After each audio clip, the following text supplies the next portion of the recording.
మీ business ఏదైనా మీ ఊర్లో promotion చేయాలంటే అది సుమన్ టీవీతోనే సాధ్యం. ఇప్పుడే సంప్రదించండి.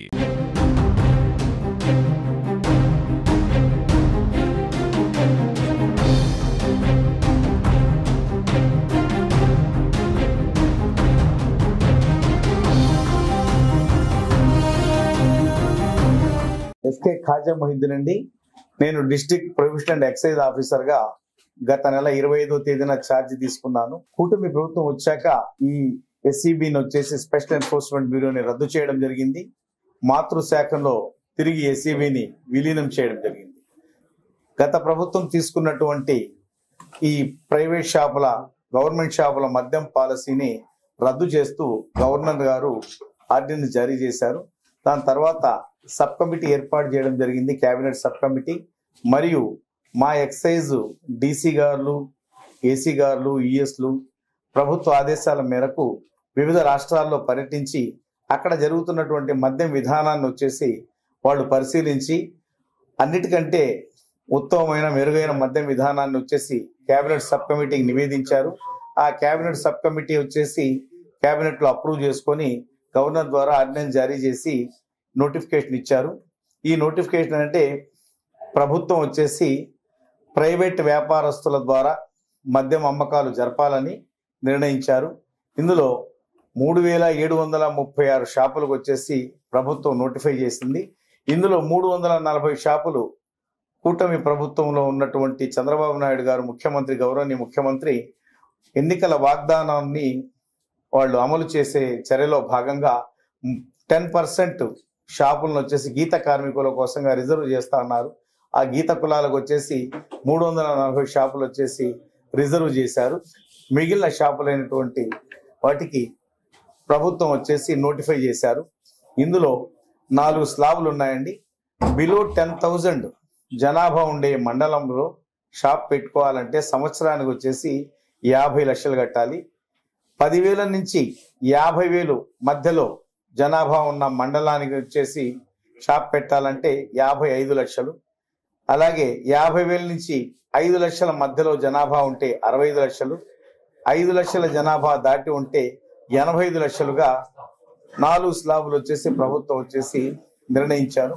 ఇందులో భాగంగా మన జిల్లాకు వచ్చేసి 171 షాపులు వచ్చేసి మన జిల్లా మనం నోటిఫై చేసాం కలెక్టర్ మేడం ద్వారా. గెజెట్ నంబర్ 127 ద్వారా వచ్చేసి మేము నోటిఫై చేశాము. అందులో భాగంగా మేము 10 ఎక్సైజ్ స్టేషన్ల పరిధిలో, ఈ జిల్లాలో 10 ఎక్సైజ్ స్టేషన్లు ఉన్నాయి, ప్రొవిషనల్ ఎక్సైజ్ స్టేషన్లు. వాటి పరిధిలో వచ్చేసి అప్లికేషన్లు వచ్చేసి రిసీవ్ చేసుకోవడం జరుగుతుంది. ఈ అప్లికేషన్ రిసీవ్ చేసుకోవడంలో వచ్చేసి ఆఫ్లైన్ ఉంది, ఆన్లైన్ ఉంది. ఎవరైనా సరే ఆన్లైన్లో తన అకౌంట్లో 2 లక్షల డబ్బులు ఉంటే చాలు, వాళ్ళు వచ్చేసి ఇతరత్ర ఏ బాధల బందీ లేకుండా ఈ 2 లక్షలని నెఫ్ట్ ద్వారా కానీ ఆర్టీజీఎస్ ద్వారా కానీ వచ్చేసి వెబ్సైట్లోకి వెళ్ళి వీళ్ళు వచ్చేసి వాళ్ళ ఇంట్లో నుంచే వాళ్ళు కరెక్ట్గా 1 మినిట్లోనే వీళ్ళు రిజిస్టర్ అయ్యే విధంగా వచ్చేసి పాలసీని తయారు చేశారు. అందులో 2 ఫొటోసు, ఒక ఐడి కార్డు ఉంటే వాళ్ళు చేసుకోవచ్చు. లేదనుకుంటే డీడీ తీసుకుని 2 lakhs వచ్చేసి district provision and excise officer payable at ఒంగోలుతో పేరుతో డీడీ తీసుకొని ఏ ఎక్సైజ్ స్టేషన్కి వెళ్ళినా కానీ వాళ్ళు వచ్చేసి మీ పేరుతో ఒక షాప్ను వచ్చేసి మీరు కోరుకున్న షాప్ మీద రిజిస్టర్ చేస్తారు. ఇందులో గతంలో వచ్చేసి ముఖ్యమైన చేంజెస్ ఏంటంటే, ఇప్పుడు గతంలో వచ్చేసి కార్పొరేషన్లో కానీ మున్సిపాలిటీలో కానీ పలానా వార్డు అంటే ఆ వార్డులోనే షాప్ పెట్టేవాళ్ళు, మండలంలో పలానా ఊరు అంటే ఆ ఊర్లోనే షాప్ పెట్టేవాళ్ళు. ఇప్పుడు వాళ్ళు మండలంలో షాప్ వచ్చిన తర్వాత 2 షాపులు అంటే ఆ 2 షాపులు వాళ్ళకి ఎక్కడ బుద్ధి పుడితే అక్కడ పెట్టుకోవచ్చు. అలాగే నగర పంచాయతీ కూడా, మున్సిపాలిటీ కూడా, కార్పొరేషన్ కూడా. ఉదాహరణకు ఒంగోలు కార్పొరేషన్ 20 షాపులు ఉన్నాయి. వాళ్ళు ఎక్కడ కావాలంటే 20 షాపులు వచ్చేసి ఏర్పాటు చేసుకోవచ్చు. ఒకటి.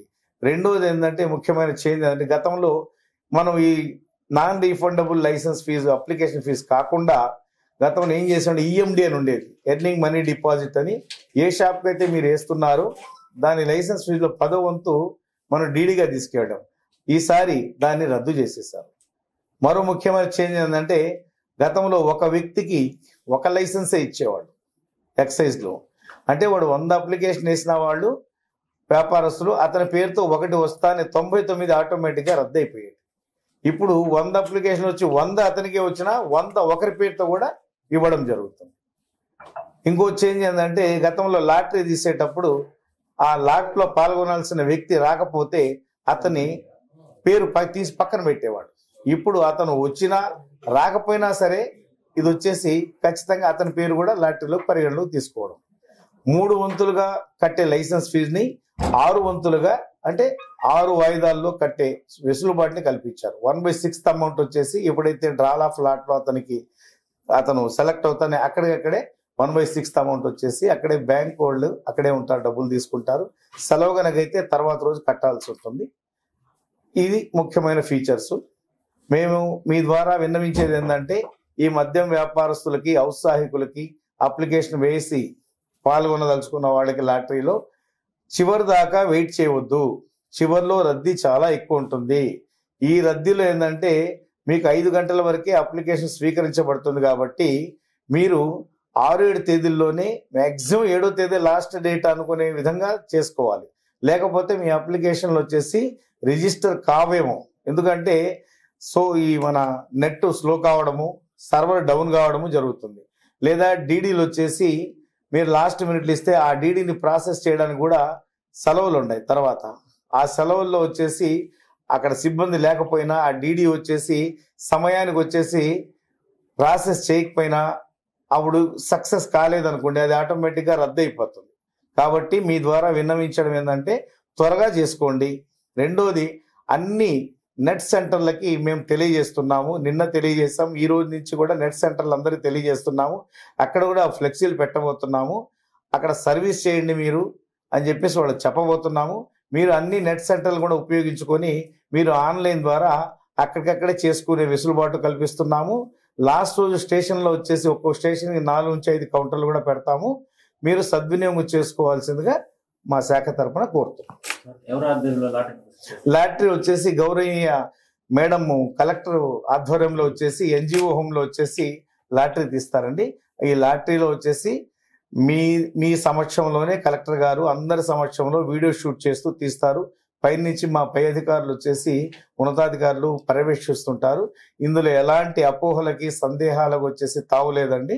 చాలా చక్కగా నిజాయితీగా తీస్తారండి. ఇది 9వ తేదీ వరకు అప్లికేషన్ రిసీవ్ చేసుకుంటారు. 10వ తేదీ స్క్రూటినీ ఉంటుంది. 11వ తేదీన లాట్ ఉంటుందండి.